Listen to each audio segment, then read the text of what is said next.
Howdy folks, I'm Curious Cow Parsley, cautiously coaxing cranky caterpillars. I'm Amber. And here are more cranky caterpillars for us to cautiously coax, but apparently it backfired on us because now we're being eaten, so let's get started. Alright folks, and our first letter is titled, Will I Be the Jerk for Not Paying for My Father's Ambulance Bill After My Cat Injured Him? I'm a 42-year-old female, and I have a beautiful cat for 6 years now. We'll call him Megatron. Megatron is the kind of cat that likes to be near people and lord over them from the cat tree, but does not want to be petted. He will hiss and raise his fur/posture if you break his no touchy rule. He makes it very clear that he's unhappy. This is fine by me, but every time my dad, a 66-year-old male, comes to visit, he tries to pet Megatron despite my reminders that the cat doesn't like it. Well, a couple of months ago, my dad was at my house, and I had to leave to run an errand. I had just reminded him not to touch Megatron before I left. Well, when I got back 15 minutes later, my dad's hand was scratched up and bleeding, and Megatron was very angry. Dad insisted that he just scratched at Megatron's butt a little bit, and that the cat likes that, so he thought that Megatron would like that too. Megatron begged to differ. Knowing that cat claws can carry a lot of germs, I pushed for Dad to let me take him to the ER. He refused several times. Later, after he went home, his injured hand and arm became numb. He called an ambulance and ended up being in the hospital for a couple of days on antibiotics and for his injuries.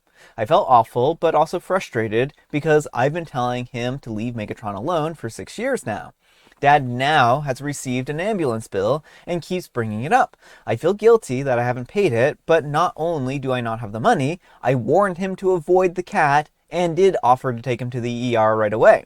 He refused to listen to me at every step of the way. His other costs were covered by insurance, by the way. So will I be the jerk if I don't pay for the ambulance? All right, folks, what do you think? No, absolutely not the jerk. You told him not to do it. He knows not to do it. He did it anyway. Well, I mean, I think that's really what this one boils down to. He should have known better. He kind of got the claws, you know? Like, isn't there an expression about claws? If you don't touch the cat by the horns, then you get the claws or something like that. I don't know. So no, I don't think OP needs to pay his ER bill. Like, it was his own, actions that caused him to end up in the ER. Now, if OP hadn't warned him that Megatron was a vicious cat who will scratch at you, maybe a little bit more, but you should get the idea that a cat doesn't want to be touched by its posture, right? So I don't know what he was thinking here. Oh yeah, I think I'll just violate Megatron's personal space and try to do this. He doesn't seem to understand that every cat is an individual. He's like, well, my cat likes it when I scratch them, and it's like, but your cat is not Megatron. Cats are individuals. Yeah. But let me know what you folks think. So anyhow, take care and good luck. Alright folks, and our next letter is titled, Will I Be the Jerk for Upholding My Company's Policy?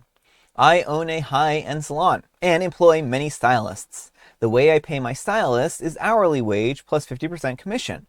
One of the perks that I offer in my salon is any full-time employee may receive any service for free. The service may be provided by any stylist. Part-time employees do not receive this perk. Last week, one of my part-time colorists, Susan, sat down with me to talk about an incident that involves this policy. Susan said, per the request of another employee, she did an 8-hour black to platinum blonde transformation. It took a lot of time and work, including multiple consultation sessions and multiple touch-ups sessions afterwards. Susan was shocked to find out later that she would not be receiving any commission for the service, only her hourly wage. She said that she looked through our employee handbook, and while it doesn't state the policy of free service for full-time employees, she pointed out that it does not say anything about how the stylist would be paid for that service. She thought that she would be paid as if it were a regular client, and the salon would cover that cost since it's the salon that offers this policy. During the entire time, she was not once told that she would receive zero commission. Susan asked if we could find a solution for this dilemma. I told her that while I'm sympathetic to her situation, everyone knows about this policy and everyone knows that the stylist does not receive the commission. She asked how was she supposed to know when it's not written anywhere and nobody told her. I said that she could have asked the manager. She said that she didn't even know it was something to ask. Stylists here normally do not handle the financial transactions. I told her that actually what is concerning about this to me is this conversation and how she is not aligned with the culture here. I've tried to create a culture of being like a family and that we all help each other out. As an example, I pointed out a few weeks ago that I did a bang trim on her completely free. I did not charge her for that at all.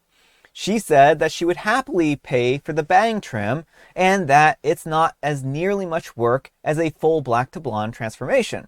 I told her that she's missing the point, that I don't want her to pay for her trim. I want her to see and understand what our values are at the salon. We care for each other and therefore are willing to provide free services for each other. I told her that she only seems to be focused on the monetary value. She said that it's not as much about the money as it is about the knowing. She felt like she did not have informed consent.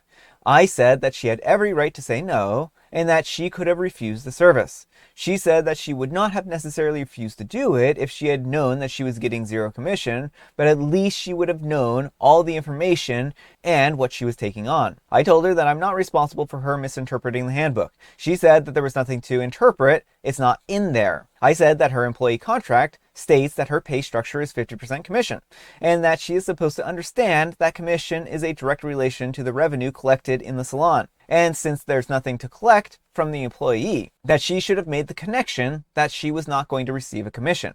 This is very black and white. I also said not every little thing has to be mentioned in the handbook. She did not respond. I then ended the conversation saying that I'm sorry that our cultures don't align here, but she now knows that going forward. Later, I told the manager about this conversation, and she said that I might have been a bit harsh. I stand by everything that I said, and I have no qualms about it. Am I the jerk? I did add, since some things need to be reiterated or clarified. This is not rage bait. I am, however, using a throwaway account. 2, Susan was absolutely getting paid. She still gets her hourly wage. She wasn't providing the service for free. Commission is not given to anyone who performs the in-house service, full-time or not, because there's nothing to be collected. Therefore, there's no commission to be given. 3, although Susan is part-time, I still gave her the bang trim for free, even though the company policy deems her ineligible. I was giving that as an example of our family culture, where we do not just see everything and everyone as a dollar amount. 4, the beneficiary of the free service had to pay for the chemicals, bleach powder, developer, toner, as well as the products to maintain the color, such as the purple shampoo. However, the salon has to absorb the cost of Susan's hourly wage and the other equipment such as foils and gloves, and not to mention wear and tear on the chairs and backwash unit.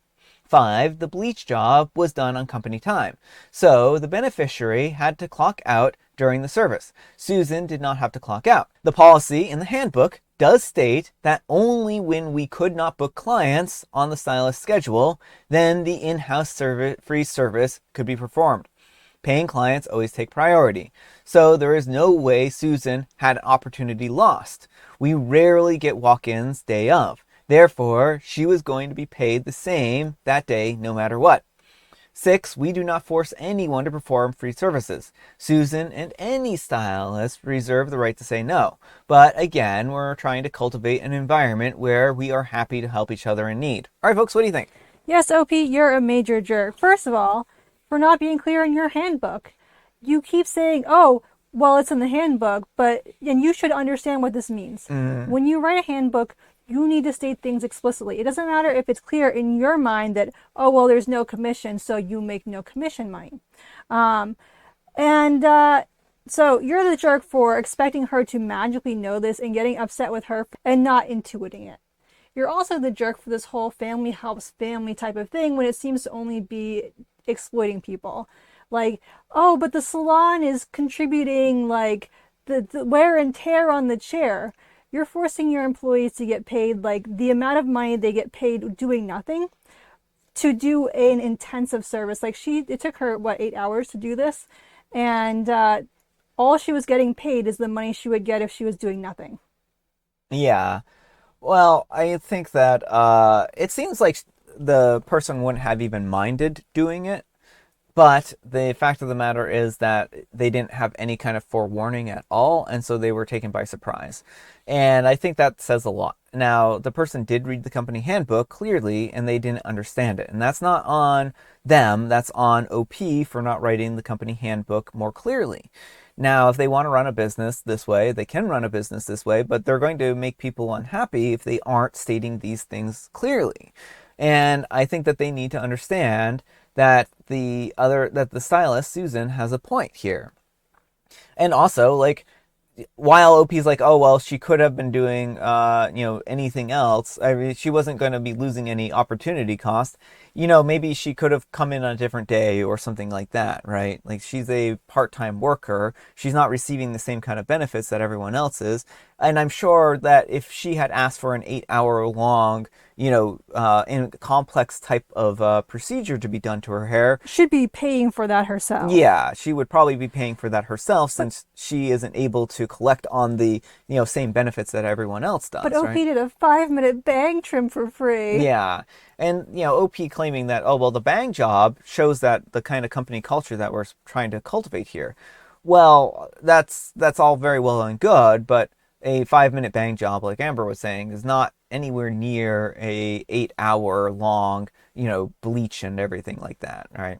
But let me know what you folks think. So anyhow, take care and good luck. My thought is that from now on, OP should be the only one doing these free things where you only get paid your hourly wage. You should not be saying, because OP also makes it sound like they can pick anyone on staff to do it. And the part-time workers, if they don't get the benefit from this, should not be subjected to it. In fact, only OP should be doing it. All right, folks, and our next letter is titled, I dumped my boyfriend because he made a quote-unquote test Instagram story and I failed. I am a 26-year-old female and I broke up with my boyfriend of 9 months 3 weeks ago because apparently I'm supposed to treat his Instagram like a job interview. He posted a blank screen on his story with the caption, some people really disappoint you, lol. No context, no explanation, just that. So I ignored it because I'm not a mind reader and I'm not going to play high school games.